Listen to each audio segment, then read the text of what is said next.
Good afternoon, ladies and gentlemen. My name is Shahab Karni. On behalf of Television I-95 from Washington, D.C., I'm here this afternoon with a very scintillating story with a new theme, which is going to be an eye opener.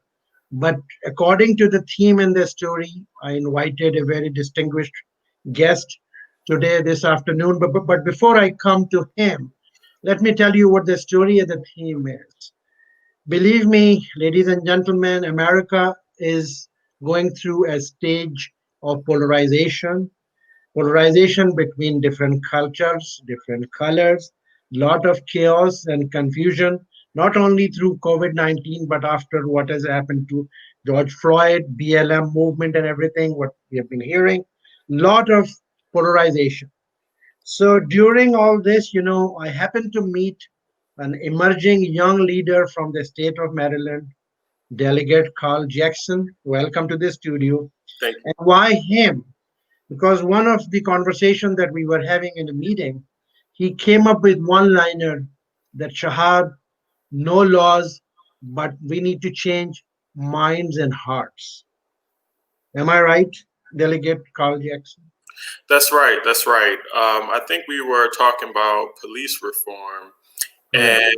and my thing was we're going to get police reform. It's going to happen, and so we can pass, police reform, but we also have to change hearts and minds so that we won't have to implement some of those reforms because somebody did something that wasn't, they Yes. wasn't supposed to do. Good. So we are going to come back to that in a detailed conversation, candid, open. But my question to you, tell our audience, viewer and listener, a little bit of your background, one, and some of the characters, some of the role models that led you or that helped you in shaping up your persona and your thought process. Go ahead, Delegate Carl Jackson. Well, thank you, thank you. So I represent the Eighth Legislative District, and that's in northeastern Baltimore County. And so I actually moved to northeastern Baltimore County from Baltimore City to help take care of my disabled grandmother. Her name was Vivian Irene Smith, and so the deal was that if I uh, help, take care of her, then I could go to school here in the county. And so I went to Overly High School, and been in the county ever since. I never left. I have a bachelor's and master's degree in business administration, and in my private capacity, I work for the University of Maryland of Baltimore for the School of Social Work. And so, who really inspired me to run was number one, my grandmother, who I love and miss very dearly, and President Barack Obama. And so, how my grandmother really inspired me was, we always had conversations, about what was going on in the world and things of that nature. And she was always very staunch against racism in any form, in any fashion, in any kind. And so we had many conversations about that. And that really helped shape my view when it came to race. And then President Barack Obama, what really inspired me about him was his ability to bring people from different backgrounds together for a common goal.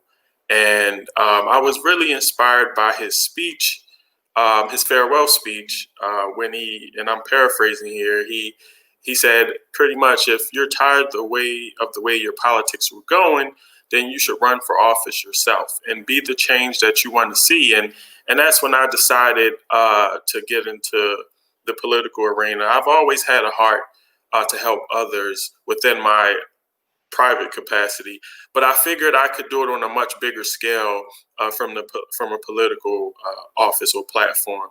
And so I decided to run for office in District 8. And to make a long story short, when I ran, I fell short by 570 votes during the 2018 election. But I didn't give up. I still stayed in the community, active in the community. I still went to community association meetings. I was fortunate to be asked by our county executive to be on his transition team. So I was a part of his public safety work group. I was actually co-chair of that work group. So we came up with a number of recommendations of how we can make Baltimore County a safer county. And not only did I do that, I joined the Baltimore County Pedestrian and Bicycle Advisory Committee, which we came together to talk about issues surrounding bike trails, bike lanes, sidewalks, things of that nature in our county. I also testified in front of the county council for the PAL funding for two PAL recreation centers, and I'm sure we'll get into that a little later in the conversation. So I stayed active. I didn't let the fact that I didn't win, discourage me or change how I felt about public service.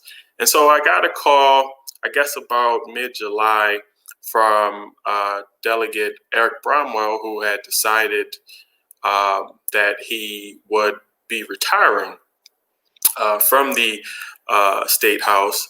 And so he called me and he said, Carl, you ran hard. You know what the issues are. I think you will make a great candidate for our district. I want you to apply to run for the seat. And so I did. And to make a long story short, I became delegate of Legislative District 8, October 21st, 2019. Not even a year after, it was less than a year after the election from the year before. So within a quick amount of time, I actually ended up becoming a delegate, even though I wasn't successful in the election. So. Well, what a story, inspiring story or a journey of progression. My question to you, and before I come to you, Delegate Jackson, for the audience that they view our program, and this is at the national level, international level, because they keep hearing Baltimore City for different reasons, bad reasons, good reasons.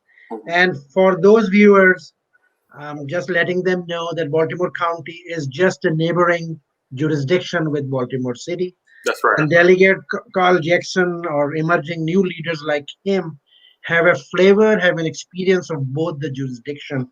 What the issues, because we share a lot of issues, common challenges and common solutions also. So for the disclaimer, I just wanted to let our viewers know that, Now, suddenly from a private sector plus community activist, now you are a lawmaker.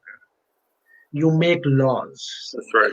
And Annapolis. Annapolis, by the way, viewers, is the capital of the state of Maryland, which is next to Washington, D.C.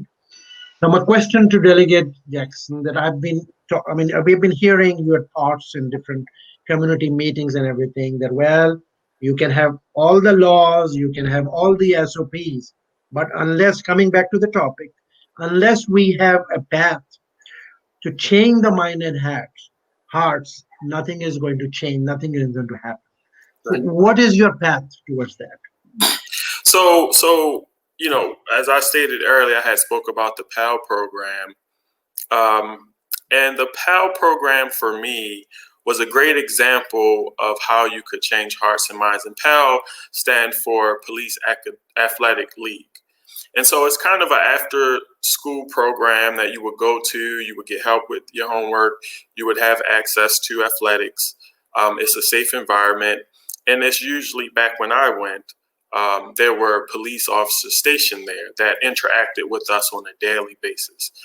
And these officers, from my experience when I was there, they knew my mom, they knew my brother, they knew my cousins, they knew all my friends in the neighborhood, they knew their parents.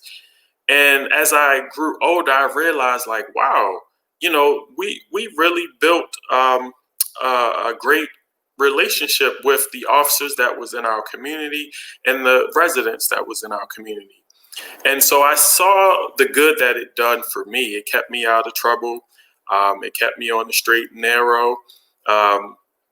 it actually inspired me to want to go forth and do great things. And so I thought, wouldn't it be great to try to replicate this all over the state? Now, keep in mind, there are other jurisdictions that have this program, but I wanted to expand it statewide and create opportunity for it statewide. And so, you know, as we come upon this issue concerning, police and communities of color, via the murder of George Floyd, I began to think. I said to myself, you know, we know that police reform is going to go forth, you know, um, but we can pass all the laws that we will, but still not change hearts and minds, get into the root of um, where this racism and things like that is coming about. And so I thought to myself, wouldn't a PAL program be an excellent way to build a relationship between the police department and communities? And that's where I get the term changing hearts and minds. One of the things that I recognized is that those officers that were stationed at the PAL program, the PAL center where I went to, we we built a great relationship, and it was a male and a female, and many times I would go to them and talk to them, about issues or maybe things going on in my home or in my community, and so it was a trust built, and so that was trust that we could lean upon, that they could lean on, if there was a incident that occurred in the community, or someone was having trouble, or maybe if someone got pulled over in the community.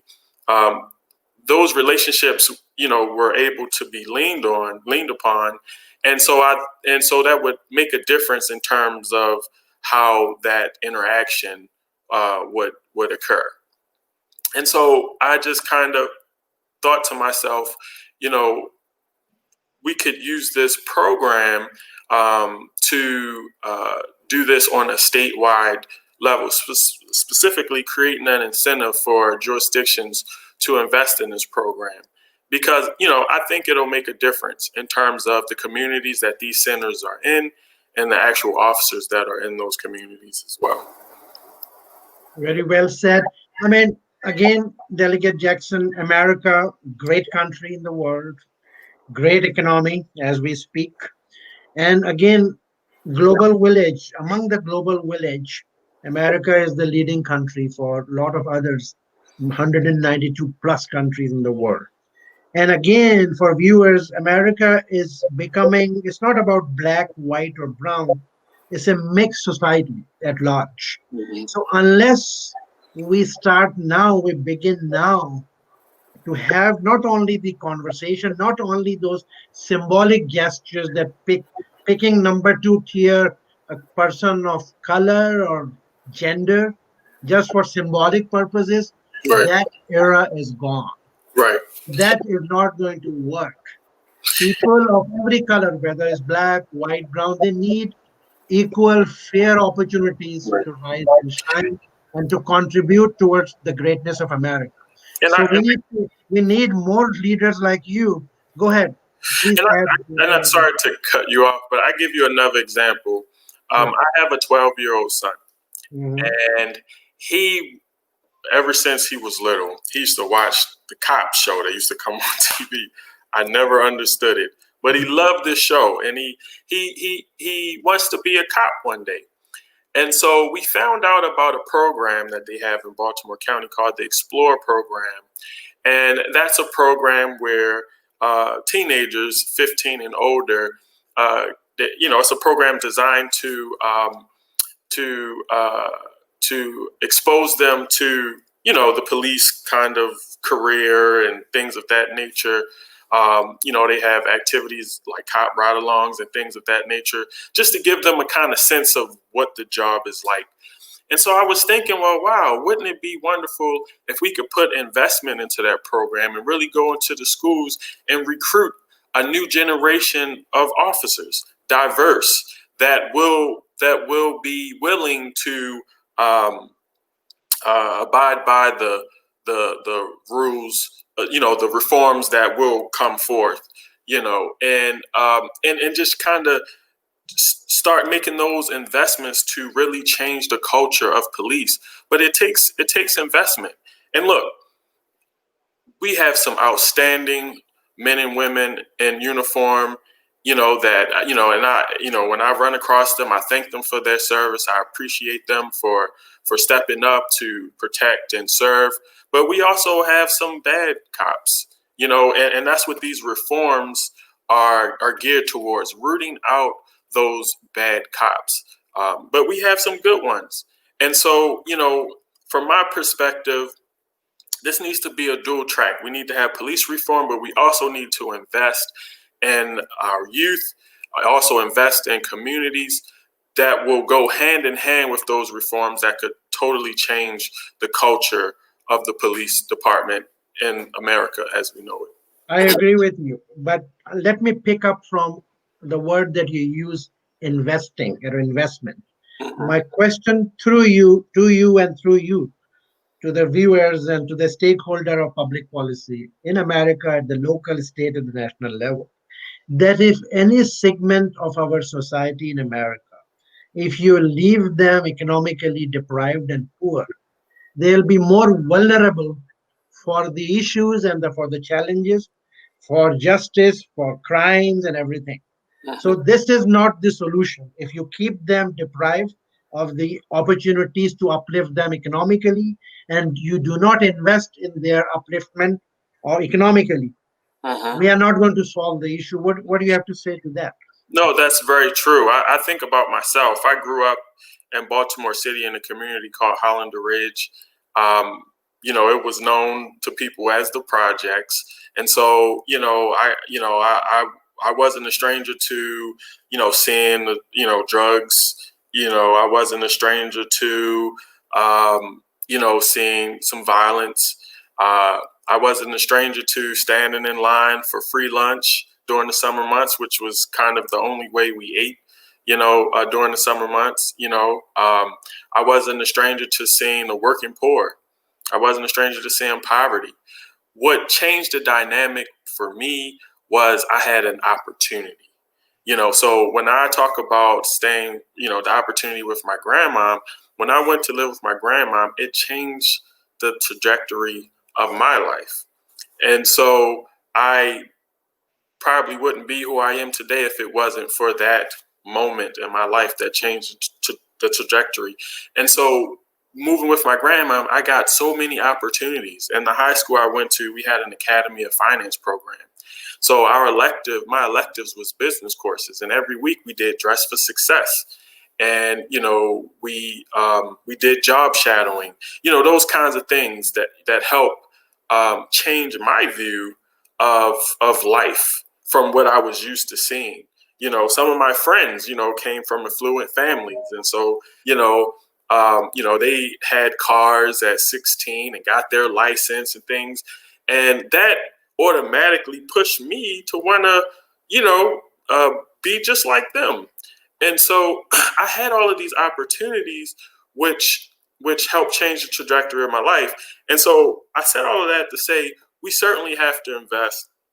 We have to invest in our communities. We have to give people a chance, and that's kind of my thing, being a delegate. Let's create the opportunity for people to pull themselves up by the bootstraps and be successful and pursue their dreams in life. Some of the friends that I know, never left the block.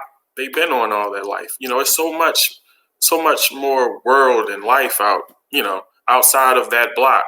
And so I'm all for opportunity. And I think this Pell program that I've been talking about, I'm going to be putting in legislation that will set aside money to incentivize jurisdictions to invest in those Pell programs. And this will give children the opportunity to do something constructive, to get them out of the streets. At the Pell program that I went, we had football stars and all kinds of celebrities come by and talk to us and encourage us. And so Of course, there's other ways we need to invest in the communities, but for me, focusing on this PAL program is a big piece of it because it gives our youth opportunity to change the trajectory of their lives. Get out the streets, show them that there's something better that they could be doing with their time. Steer them away from a life of crime, a life of drugs. As a kid, I wanted to be where the other kids were. The other kids was at the PAL Center. And so, I was able to have fun in a safe environment. My parents didn't have to worry about anything happening to me.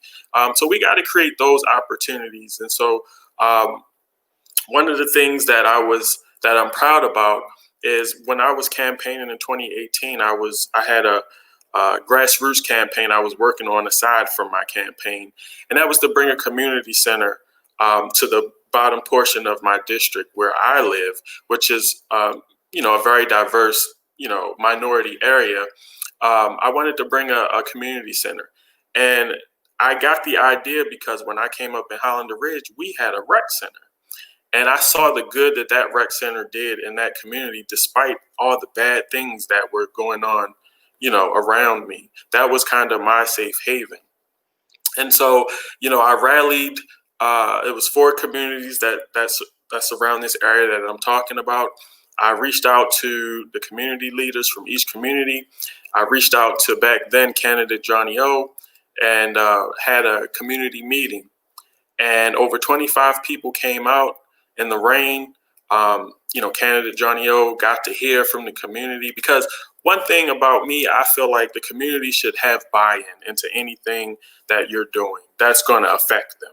And so I wanted the community to have their voices heard. And so they, voiced their opinions and thoughts and things like that. And candidate Johnny O stood up and he said, if I'm fortunate to be the county executive, this is getting a community center is going to be a priority for me. And so, we went forth and everything. And, of course, I didn't make it during the election. So I was out of the legislature for the first session, because I was a delegate. And so there was really no movement on this PAL center or anything.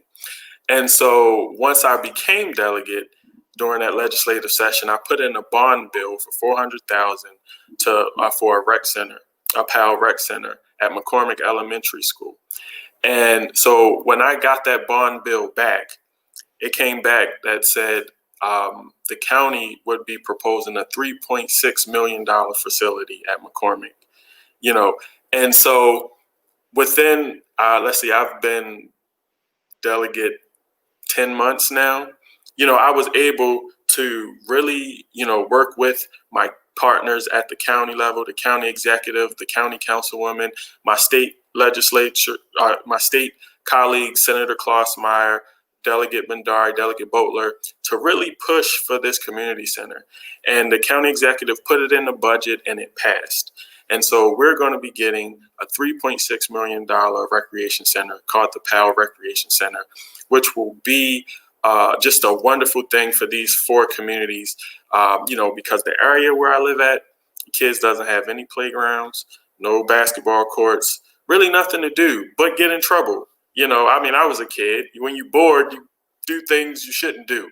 So now we're going to be able to offer the opportunity for our young kids to have a safe space to go where they will have instruction or they will have instruction. They will have athletics. I'm sure we'll have speakers come in and talk to them, and so I'm so proud of this accomplishment because it's truly an accomplishment, and I'm just so proud that I'm able to be a part of that, to really just in 10 months. Just in 10 months. Just in 10 months. That's a very powerful story. You use the word movement. Everything small starts as a very small, minuscule scale. Mm-hmm. So with those words, Delegate Carl Jackson, very inspiring thoughts, very inspiring story. You have shown it with your journey that in less than 10 months, you accomplished something. Again, coming back, it's an investment in the community. That's right. As we use the term ROI, return on investment, can be huge. We Yeah, can have hundreds of Carl Jackson being produced from that center. So that's right. although this is a local story, but it can be duplicated at the national level. That was the conversation. That is the message I wanted to give to our audience, to viewer and public policy makers through you, Delegate Jackson. Any final word before we depart? Because we are going to connect with you in coming weeks. You have a lot of ideas, lot of pathways, but please have the final comment. Thank you. Well, listen, I would just tell the viewers, specifically our younger viewers, you know, uh, the world is very tough right now. We're going through a lot. We see a lot of culture wars and things like that. And what we know is that good will prevail. Don't look at your circumstance and give up. Fight for what you believe in. You know, just think positive, and positive things will happen. And don't let anyone tell you you're not good enough, because you are. A lot of people told me I wasn't good enough and that I wouldn't make it. Some people even told me I wasn't getting no community center. But I didn't let that discourage me. I kept pushing, and now it's happening. And so to the young folks, just stay positive. Make sure you vote, um, and you could do great things. And just to the general audience, we all know that the election is coming up on November 3rd. Just make sure you vote, no matter what. I don't care if you got to stand in line all day long. It's worth it. This is an election of our lifetime. I think this election will determine what America looks like going forward. So I just encourage, our adults to, and our young folks that can vote to vote. It's very important. Thank you, Delegate Carl Jackson. We are honored with your presence today, but we will keep inviting you to our conversation. Thank Thank you you. so much. I God bless appreciate you, it. and God bless Americans.